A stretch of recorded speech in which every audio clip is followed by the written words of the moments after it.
सावन के पवित्र महीने की शुरुआत हो चुकी है, जो कि 11 जुलाई से शुक्रवार के दिन से सावन स्टार्ट हो गया था। सावन का महीना विशेष मनोकामना पूर्ति के लिए बहुत ही शुभ माना जाता है। ऐसे में अगर आप संतान सुख पाना चाहते हो, आपकी शादी को कई साल हो गए हैं और संतान का सुख आपको अभी तक प्राप्त नहीं हो पाया है, या फिर जिन महिलाओं को लगातार कन्या जन्म ले रही है, वे चाहती है कि उनको एक पुत्र की प्राप्ति हो, तो ऐसे में सावन के महीने के जो सोमवार होते हैं उनमें आप विशेष उपाय कर सकते हैं। इन उपायों को करने के से निश्चय ही आपकी सुनी गोद भरती है।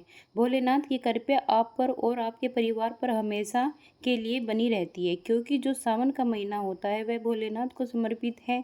ऐसे में चतुर्मास का जो पहला महीना है वो सावन का महीना ही होता है, और जो शिव भक्त हैं वो अलग अलग तरीके से शिव भगवान की पूजन अर्चना करते हैं। विशेष मनोकामना पूर्ति के लिए यह महीना काफ़ी शुभ माना जाता है।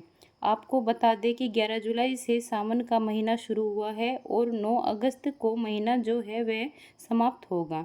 ऐसे में आपके पास बहुत ही अच्छा मौका है। सावन के महीने में काफ़ी व्रत पड़ते हैं, काफ़ी त्यौहार पड़ते हैं, जो कि संतान प्राप्ति के लिए, मनोकामना पूर्ति के लिए बहुत ही अच्छे दिन माने जाते हैं।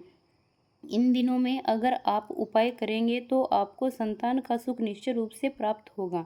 ऐसे में सावन के प्रथम सोमवार के दिन अगर आप ये छोटा सा कार्य करेंगे, सावन के प्रथम सोमवार के दिन से आप उपाय की शुरुआत करेंगे, तो आपको संतान संबंधित जो भी परेशानी है, वो कोई ग्रह वादा है, कुंडली में कोई ग्रह दोष है, कोई नज़र दोष है, किसी ने आपको कोक बंधन कर रखा है, तो किसी तरीके से जो भी परेशानी, इस तरीके की अगर कोई भी समस्या आपके साथ है, तो आप सावन के प्रथम सोमवार के दिन से उपाय जरूर करें। आपको बता दें कि सावन का जो प्रथम सोमवार है वह 14 जुलाई को पड़ेगा, तो 14 जुलाई से ही आपको जो यह है उपाय शुरुआत कर देनी है। अगर आप भूल गए हैं तो कोई बात नहीं, आप अगले दिन से भी स्टार्ट कर सकते हैं। निसंतान दंपति अगर मिलकर उपाय करते हैं तो उनको जो उपाय है वो बहुत जल्दी कारगर हो जाता है, सिद्ध हो जाता है, क्योंकि संतान प्राप्ति के लिए आप जो भी उपाय करेंगे यह करें कि पति देव दोनों मिलकर करें, पति और दोनों मिलकर करें, क्योंकि संतान प्राप्ति के जो योग बनते हैं, जो पुत्र प्राप्ति के योग बनते हैं, वह पति दोनों के भाग्य से बनते हैं। लेकिन किसी कारण से अगर आप दोनों नहीं कर सकते हैं तो पति या पत्नी में से कोई भी एक व्यक्ति इन उपायों को कर सकते हैं। किस तरीके से आपको उपाय करना है, क्या चीज़ों को आपको इसमें आवश्यकता होगी, क्या नियम आपको अपनाने हैं, इसकी संपूर्ण जानकारी आपको इस वीडियो में दी जाएगी। लेकिन आगे वीडियो शुरू करने से पहले हमेशा की तरह आपसे निवेदन है कि अगर आपने हमारे चैनल को सब्सक्राइब नहीं किया है तो प्लीज़ चैनल को सब्सक्राइब कर ले। वीडियो पसंद आए तो लाइक कीजिए और कमेंट बॉक्स में हर हर महादेव अवश्य लिखें, ओम नमः शिवाय जरूर लिखें, जिससे कि भोलेनाथ की कृपा से आपकी मनचाही संतान की जो भी प्राप्ति अतिशीघ्र पूरी हो जाए। देखिए, सावन का जो दिन है रहेगा, सावन के सोमवार के दिन आपको व्रत जरूर रखना है, क्योंकि सावन के सोमवार के दिन अगर आप व्रत रखते हैं तो यह आपके लिए काफ़ी अच्छा माना जाता है। व्रत जरूर रखें, और इसके साथ ही आप जब उपाय करेंगे तो आपको उस दिन जल्दी उठना होगा। तो 14 जुलाई सावन के प्रथम सोमवार के दिन आप उपाय की शुरुआत करेंगे। इसके लिए आप सुबह जल्दी उठे, कोशिश करें सूर्योदय से पहले आप उठ जाएं, स्नान आदि करें, साफ सुथरे वस्त्र धारण करें। इसके बाद में आपको जो छोटे छोटे उपाय करने हैं, जो सबसे पहला उपाय आपको बताते हैं सावन के महीने में संतान प्राप्ति के लिए, वो आपको करना है उपाय हरी चूड़ियों से।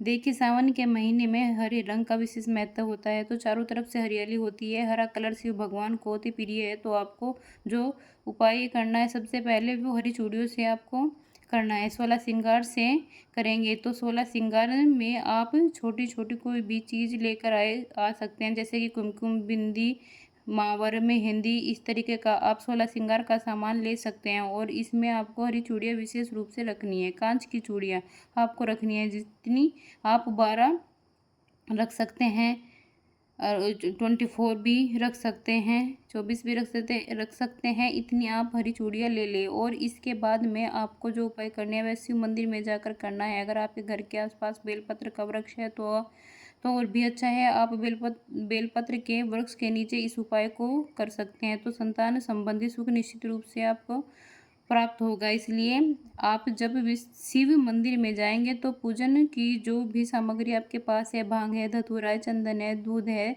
ये सब चीज़ें आपको लेकर जाना है। शिव भगवान का और माता पार्वती का विधि विधान से आपको पूजन अर्चना करना है। शिव भगवान पर आप इस दिन अगर गाय का दूध अर्पित करते हैं तो यह काफ़ी शुभ माना जाता है। इसके बाद में आप माँ पार्वती को 16 श्रृंगार की चीज़ें अर्पित करें, सिंदूर जरूर चढ़ाएं, और जो आप हरी चूड़ियाँ लेकर गए हैं वो आपको माता पार्वती को संतान प्राप्ति की कामना के साथ में चढ़ा देनी है। और वहाँ पर जो सुहागन महिला होगी वह वो चूड़ी जब आप पूजन अर्चना कर ले तो उनमें से दो दो चूड़ी सभी महिलाओं को बांट दे। ऐसा करने से अखंड सौभाग्य की प्राप्ति होती है और संतान संबंधी जो भी मनोकामना होती है वह पूरी बहुत जल्दी पूरी हो जाएगी। इसके साथ ही बेलपत्र का वृक्ष है जो यह उपाय आप मंदिर में ना करें कि फिर आप बेलपत्र के वृक्ष के नीचे करें। बेलपत्र के वृक्ष के नीचे सबसे पहले आप वहाँ की जो मिट्टी होगी वहाँ पर आप एक शिवलिंग का निर्माण करें, शिवलिंग बनाए। आप मिट्टी से थोड़ा सा आप ऊपर को उठा ले, शिवलिंग को के रूप में एक माता पार्वती को भी बनाए। इसके बाद शिव भगवान का वहाँ पर आपको विधि विधान से पूजन करना है, दूध से आपको अभिषेक करना है, सफ़ेद फूलों से श्रृंगार करना है। सफ़ेद फूलों में अगर आपको कनेर का फूल भी मिल जाता है तो सबसे उत्तम माना जाता है। कनेर के फूलों से श्रृंगार करें, माता पार्वती को सिंदूर अर्पित करें और जो आप हरी चूड़ियाँ लेकर गए हैं वो अपनी मनोकामना के साथ में बेलपत्र के वृक्ष के जो टहनी होगी वहाँ पर आपको बांध देनी है। आप बेलपत्री वृक्ष के नीचे जल जरूर चढ़ाए, परिक्रमा करें। आप जो 11 परिक्रमा करते हुए ओम नमः शिवाय का जाप अवश्य करें। बेलपत्र के वृक्ष के तने में जब आप चूड़ी बांधेंगे अपना नाम और गोत्र बोलकर अपनी संतान प्राप्ति की कामना आपको भोलेनाथ से और माता पार्वती से बोलनी है। बेलपत्र के वृक्ष का जो विशेष महत्व है, हमारे शास्त्रों में जो बताया गया है कि अगर आप सावन के महीने में सोमवार के दिन बेलपत्र के वृक्ष के नीचे शिवलिंग बनाकर पार्थिव शिवलिंग का निर्माण करके पूजन करते हैं तो इससे आपके वंश की वृद्धि होती है। पुत्र प्राप्ति के प्रबल योग उसी दिन से बनने शुरू हो जाते हैं। तो यह छोटा सा कार्य आपको जरूर करें। हरी चूड़ी जो है बेलपत्र के वृक्ष में आप जरूर बांधें। माता पार्वती को 16 श्रृंगार की चीज़ें अर्पित अवश्य करें।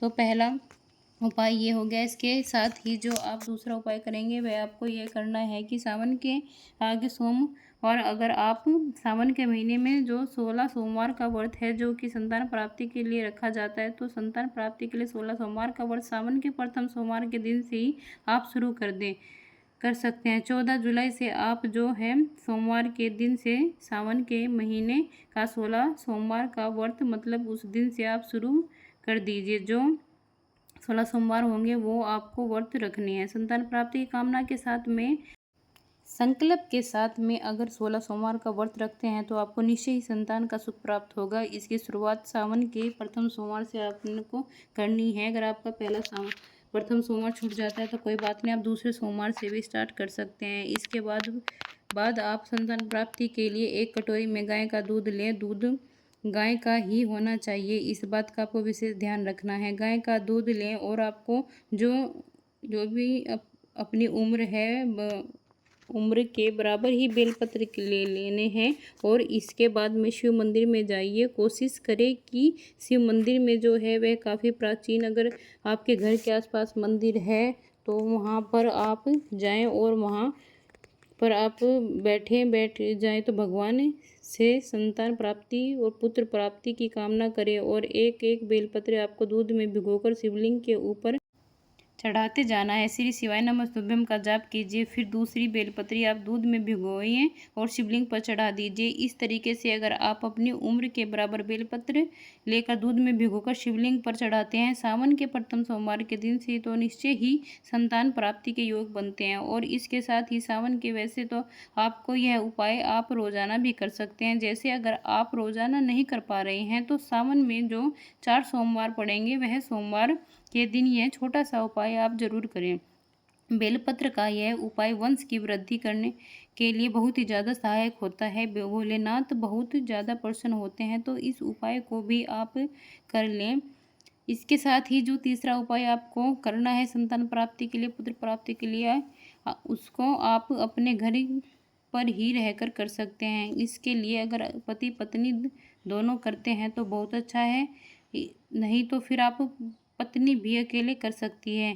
कि आपको करना क्या है, गेहूं का आटा लेना है और गेहूं का आटा आप लें और गेहूं के आटे से आपको जो 11 शिवलिंग बनाने हैं इसको आपको 4 सोमवार करना है। प्रथम सोमवार के दिन से ही आप शुरुआत करेंगे। 11 शिवलिंग आप बनाएं, विधि विधान से उनका पूजन करें, उन पर आप दूध अर्पित करें, मंत्रों का जाप करें और जैसे ही सुबह आपने बनाए हैं तो जो प्रदोष काल में आपको बहते हुए जल में इसको प्रवाहित जरूर कर देना है। अगर आप सोमवार के दिन 11 शिवलिंग बनाकर पूजन करते हैं तो ऐसा करने से भी संतान का सुख आपको प्राप्त होगा।